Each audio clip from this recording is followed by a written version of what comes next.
Welcome to Aaron Plays. In this episode, I'll be doing a dungeon crawl using the solo game Iron Helm. This has been designed by Jason Glover of Grey Gnome Games. In this, I'm an aging adventurer out on one final quest to obtain as much gold and treasure as I can find so I can finally retire from this dangerous lifestyle. I will adventure one level at a time deep into a perilous dungeon, battling nasty monsters, acquiring useful items and powerful artifacts, and learning new skills along the way. My ultimate goal is to stay alive long enough to take out the main boss lurking deep within the earth. Survive and win, die and you become just another corpse that future adventurers will step over.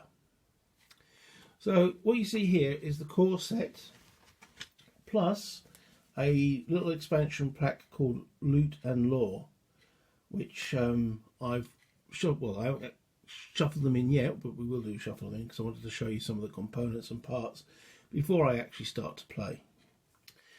There are currently 6 adventure pack add-ons. What you see here set up or ready to go does not include any of these.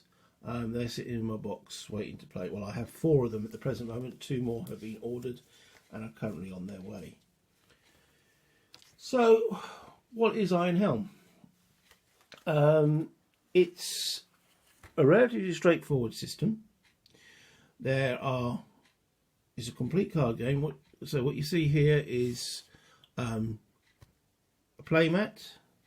Over here on this side is the player's mat.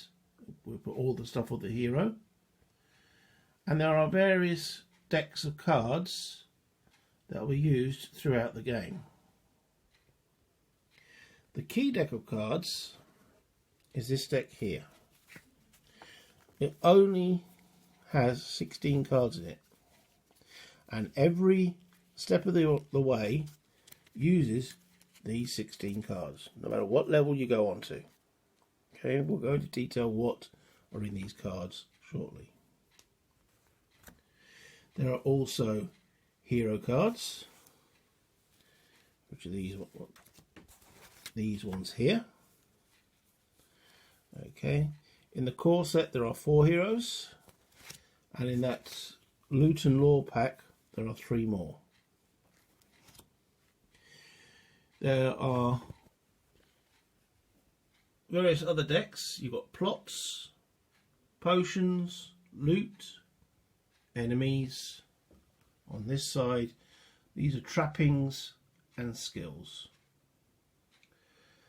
So this playmat keeps a track of where you place all the cards and the tokens. Various tokens. This here is energy, life, money, poison, rations and blessings. Okay, depending on the character you will get a certain amount of these which you will then place on the player mat. Okay.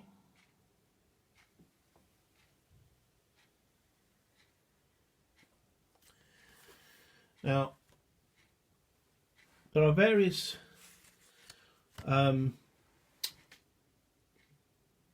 ways and means that you can choose to play. I have now shuffled each of the plot, potions, loot and enemies decks, which are located over here, ready for play. The bosses are kept at the top. There are 3 bosses in the game, and we won't know which actual boss will be encountered until we actually come to fight him. It depends on how many enemies that we encounter of a particular type will determine which boss we fight at the end. There are these 2 other decks which haven't been shuffled, and they don't get shuffled because we draw cards from those as and when we are instructed to do so. Now,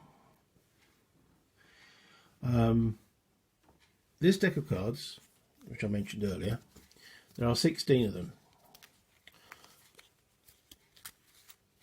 These cards will determine what happens to us on each level.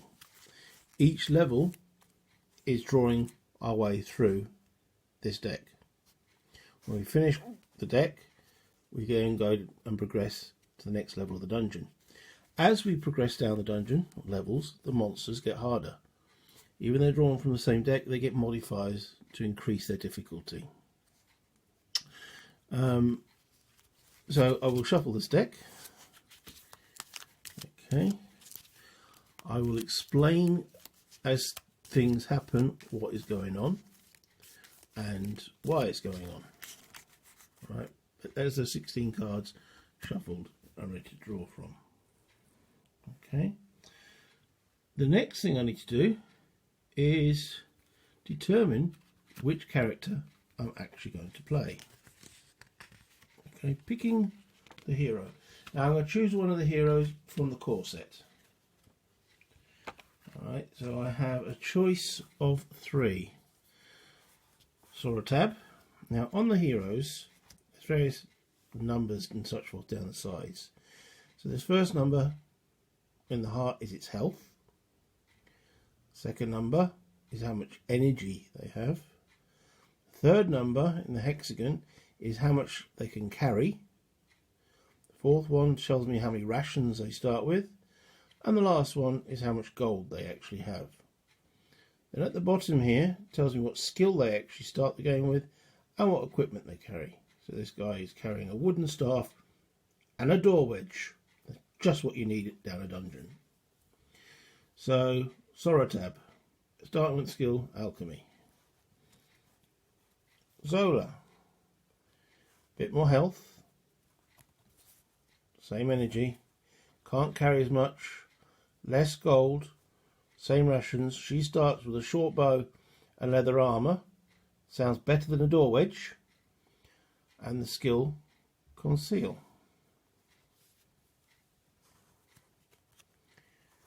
Phaon. More health. Slightly less energy. Can carry more. 1 ration. 3 gold. He's carrying a buckler and robes. And has the skill, dodge. And then the last one, Molidan, the most health. Slightly less energy, can carry more. 1 ration, 3. He's got an axe and a torch, and he's got a skill of parry. Also noted on the characters, he's got brawn, agility, also agility, and mind. Those tell me what skills that they find easiest to acquire. So what do those skills actually equate to? Well, health. The higher the character's health, the more damage they can withstand in the depths below. Energy. That determines how much strong and how many attacks that they can perform. The encumbrance, the one in the hexagonal number, determines how much equipment the character can hold during the adventure. Rations, how much food they're carrying at the start of the adventure, and starting wealth determines how much they can spend before they go down the dungeon with gaining these extra cards over here, the trappings. Okay. So, of those 4, alright, I am going to take Zolla. I didn't fancy the guy with the door wedge. So we'll take Zolla on this quest. So I place her picture over here on the character mat. Okay. Now it tells me on her card she starts with a short bow and leather armour. So going for the trappings, I will find short bow and leather armour. Short bow, leather armour. Okay, so the short bow will be her primary weapon, as denoted by this box here. So I'll go and select in that box, and she's wearing leather armour on her body. On these cards it shows how much this card would cost if I wanted to buy it, which is 3. The middle number shows, using the same symbol, the encumbrance, which is 1, and then the last shows me it's two-handed. And then anything written below that, any bonuses. Deal 2 damage to your foe before taking initial damage. And you must re-roll die results of 6. Okay, that's the short bow. The armour tells me again it would cost 3 gold if I wanted to purchase it. 2 encumbrance, and it tells me where it's going, which is the BD, which is the body. Subtract 1 while taking initial damage. That's again its bonus. So of her encumbrance, which she can carry 8, just bring her up again, that's her details, she can carry 8, she's already used up 3 of it. Okay. I then take tokens equal to what her token values were. So I'm taking 14 health tokens, 2, 4, 6, 8, 9, 10, 11.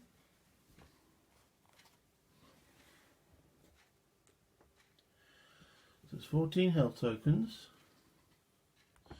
Energy is 12, so I'll take 12 of those. 3, 6, 9, 12 of those. 1 ration and 2 gold.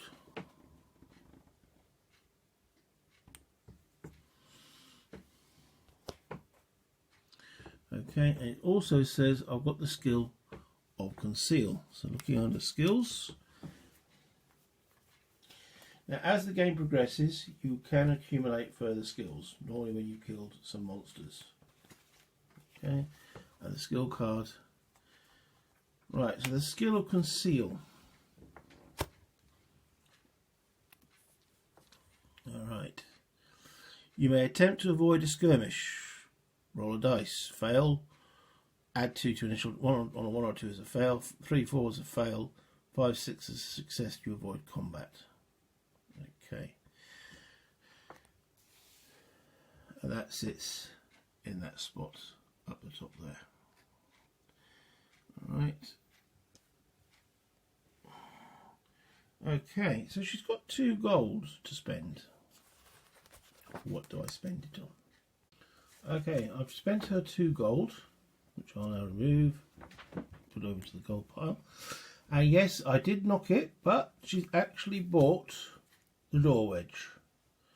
Cost of a gold, 1 encumbrance, and as it says, discard to avoid an ambush or a skirmish. Could be useful. And she's also bought some additional rations. Okay, discard immediately to gain 2 additional rations, which she will do. Because food is useful, food gives you energy. And energy is useful because energy allows you to control or cause more damage in your strike. Well, you add additional dice for your strikes in combat, which we will come to when that situation occurs. Other information on here, you can see these 2 cards, this one and this one. Okay. All this card does is show your progress through the dungeon, going through the various levels. And this one here shows your blessing level, your favour with the gods. I can't remember the exact term they use in the actual rule book, but if it's positive at the end when you encounter, you will gain some blessings. If it's negative, you will get some hindrances when you come to fight the boss. Plots and morality. So that's the morality track. Okay. The length of the dungeon, how long they actually play for, is determined by the plot cards. Okay, each plot card has various amounts of eyeball symbols, and once you've drawn enough plot cards that there are 10 eyeballs revealed, that's when the boss appears. In other words, you've created enough of a stir for him to wake up and come and find out what's going on. Okay, so that is the game ready to play. So the way the game works is played in rounds called levels, which represent areas of the dungeon you are exploring. Each level is made up of 8 turns. That's where these 16 cards come in. You will be drawing 2 cards. The end of the level is triggered when you resolve the 8th turn. Each turn you draw 2 cards from the dungeon deck, keeping them face down. Reveal one of the dungeon cards by flipping it face up and reading it. Okay, so we've started. So I'll move the pawn to level 1. Okay, so the next thing that occurs, I've shuffled these cards. I draw 2 of them at that point. Okay, now I can turn over either one of those 2. So we'll turn over this campsite. This gives me the instruction on there. Okay, so there's flavor text. You have spied a relative quiet location to set up camp. It will not be long before you attract attention to yourself. Choose one of the following actions. Cook. Spend 1 ration to gain 3 energy. Or search. Gain 1 ration. Or rest. Spend 1 ration to gain 2 health and lose 1 poison. Well, as I haven't got any of these, I will go for the search and just gain an additional ration. Now, if I didn't want to use that card, if I say I wasn't happy with that card, I could look at the second card here, but then must follow whatever occurs on that card. Okay, well, I'm quite happy with the campsite, so I will take that card, gain the additional ration. I've now got 4 rations, and then both those cards are finished. I don't even look at what the other card was. That goes in the discard pile. Over that side. So that's the first turn completed. Easy. Game turn 2. Again, I now draw 2 cards. This turn I will look at this card. Okay. We've encountered a merchant. Deep in the dungeon seems like a strange place to set up shop, but who are you to question his sanity? You may make a purchase from the merchant. Well, considering I've got no gold, draw loot and potion cards based on the dungeon level you are to form the shop. Well, and there's nothing as yet I want to sell. He's come too early. So again, I have a choice. Do I take that and do nothing with it effectively, or do I look at the other card? Now, the thing is, I say I have to accept the other card, but the aim for me is to get down the dungeon, to get to the boss. So not having an encounter is useful. So it's like a breather. So in actual fact, I'll say, fine, sorry Mr. Merchant, I've got nothing to buy, and move on. Turn 3, drawing 2 cards. Turning over this one now. We have our first split card. It's the Labyrinth. Oh, he's focusing. All right. Surely your cunning will see you out of this wizard's maze. Discard 1 ration if you have no rations. If you have no rations, lose 2 health. Now, I'm only reading the top part of that card because it was the first card that was drawn. As in, it's the first card I'm looking at. if this was the second card, I decided I'd look at the bottom part, which you can see is more severe. Discard 2 rations. So again, I've now got a choice. This is a negative consequence, but this also could be a split card where usually the consequence on the second half is more dire. So discard 1 ration. If you have no rations, lose 3 health. Well, I gained that extra ration, so I am going to lose that whilst I'm wandering around the labyrinth. And again, finish the turn. Next turn, I'll draw a new card. It's another split. Right, you find an open chest that has been looted. A single coin remains. Again, I'm taking the option number 1. If it had been option 2, I'd have drawn a loot and a potion card. Well, 1 coin is better than no coin. So, now, think about it. If I go for the other card, it might be an ambush, might be a skirmish. We'll see what they will be at some point. So far, no encounters. So this deck of 16 cards remains the same. So you can work out the ratio of encounters and skirmishes and such forth. At the present moment, I haven't encountered one. We have now found an altar. Sometimes a sanctuary is found in the least expected places. You drop at the altar and pray for a blessing, gain 1 blessing token, or healing, discard d6 minus d6 poison tokens. Well, I have no poison on me at the moment, so I'm going to gain a blessing. Now, the blessings, they have different effects on the other side. I do not know what this effect is until I turn this over, which will only be when I encounter the boss. So I have no idea what that blessing is, but it sits now on the middle of my character sheet, character mat.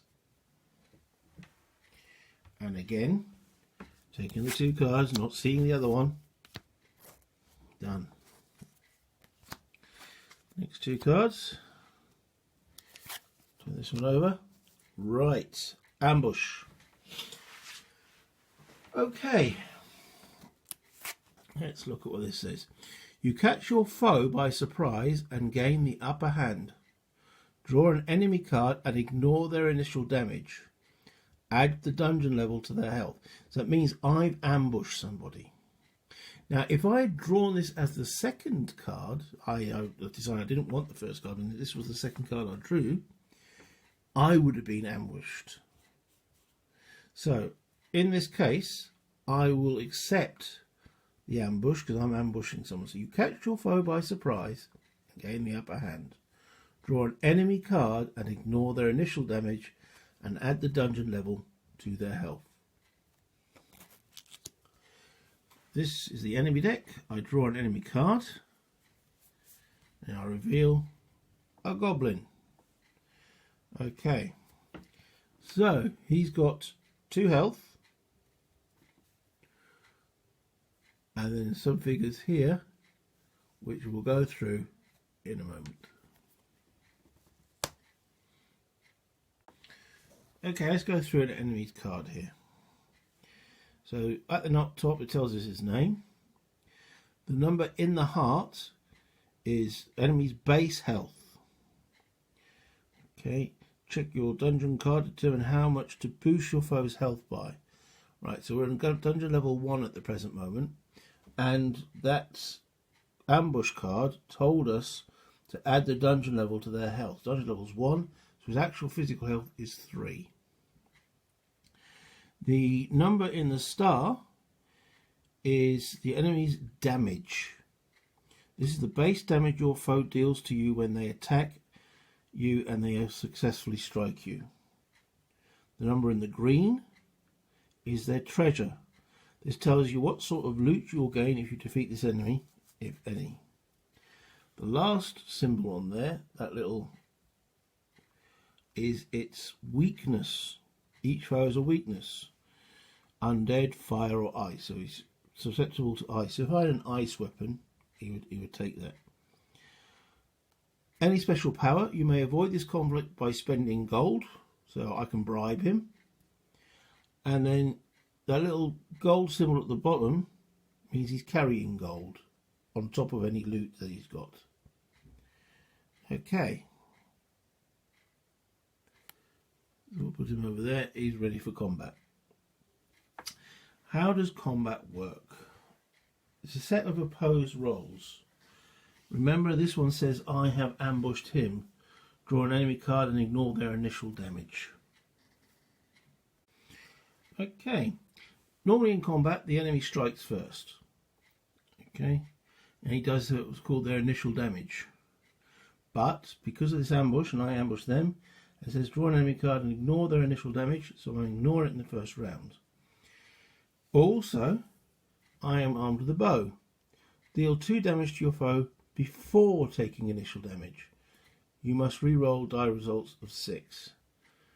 Okay, so I mark his health, which is 2 plus the dungeon level, so he actually starts at 3 health. Okay. I will then subtract the 2 that my bow does. So he's actually only got 1 health left. Because he doesn't do his initial attack because I've ambushed him, it's my turn to attack. Alright, I now determine how much energy I wish to put behind the attack. I can use a maximum of 3 energy. Each energy allows me to roll a d6. Okay. So I will be rolling d6 is equal to the amount of energy I want to use. Now he's only got 1 hit point left. So I will use 1 energy and roll a d6. I'll do 2 points of damage on him. There it is. Which is enough to finish him off. Because I ambushed him. If I hadn't ambushed him, then he would have actually struck first. So his treasure type is 1, allows me to draw the first card, top card from the loot deck. Well, he was carrying an elven bow. So I will put that on my character sheet. I will exchange that for the short bow I was using, which now goes into my accessories and effectively my backpack. I am now carrying an elven bow. Deal 2 damage before taking any initial damage. It weighs a little bit more, but it's worth a little bit more. Okay, and I also gained 1 gold coin. And that enemy I'll put up the top here. Actually, no, I won't. I'll leave him in that section there. I'll turn him over. When I've killed a certain amount of enemies, I can't remember what it is, I will check shortly. A certain amount of enemies, I will be gaining experience. That will finish that turn. Next turn, the penultimate turn of this level, draw a card. It's an arrow trap. Your curiosity with a ruby-eyed statue comes at a cost. Gain 1 poison token, or, well, it's not an or, I can take that, or I can look at the second card. Let's look, we haven't done it yet, let's look at the second card. Right, it's a skirmish. So in this case we ignore the top section because it's the second card, we look at the bottom here. You are taken off guard and stumble for your weapon.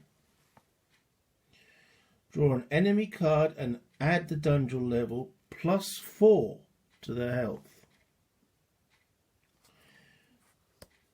Alright, so drawing a new enemy card. It is a consuming mass. Ouch. Okay, it's got 7 health, and it just told me there, draw an enemy card and add the dungeon level plus 4 to its health. 7 plus 4 is 11. And add the dungeon level as well, makes that 12. So it's at 12 health.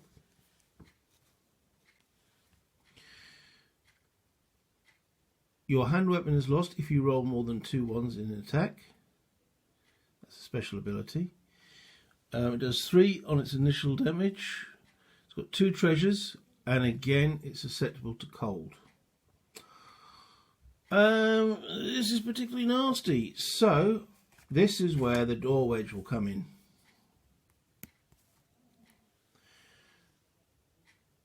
Discard to avoid an ambush or a skirmish.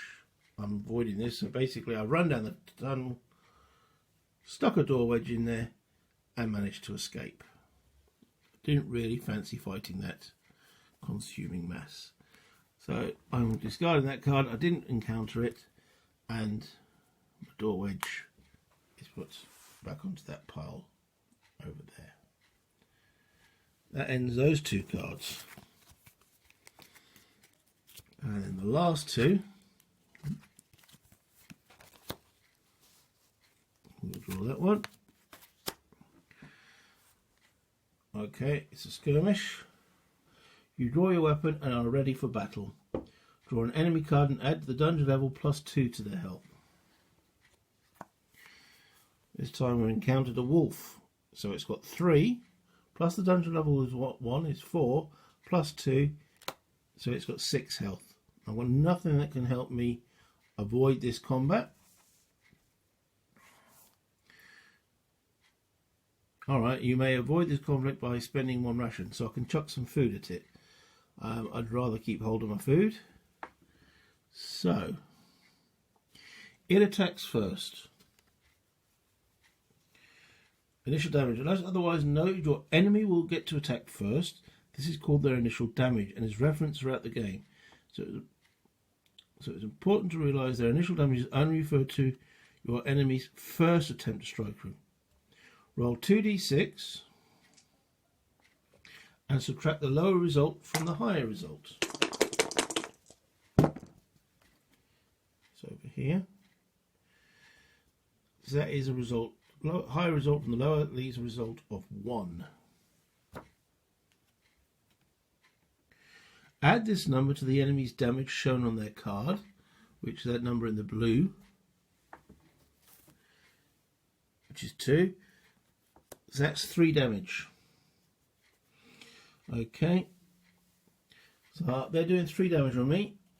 I'm wearing the leather armour, which subtracts 1. So I take 2 wounds, which is taken directly from my health, which I place to the side here. Okay, so that's my current health, that's the health I've lost. Right, it's now my turn to attack. I am going to expend 2 energy and roll 2 dice. Without damage, I do. I've got the bow. Deal 2 damage to your foe before taking initial damage, so I should have done that first. So that dropped into 4. Okay. And my rolls are... I do 11 damage to him. So I take down the wolf. Okay. I gain 1 treasure from the loot pile. I gained a lamp. Once per dungeon level, you may reveal both dungeon cards and choose 1. Not going to help on this dungeon level because this dungeon level has just been completed. Put those 2 through there. And the wolf goes in there as a destroyed enemy. That completes the first level. And that's as far as I will go in this video. Thank you for watching. Like and subscribe if you enjoyed. Any comments you'd like to add. I am relearning this game after a period of time, so hence why I'm a little bit rusty with the rules. But that's the purpose of these videos, is me relearning, showing you how the game works as I'm learning, and hopefully you'll find this of interest. Thank you for watching. Join me when we go down into level 2.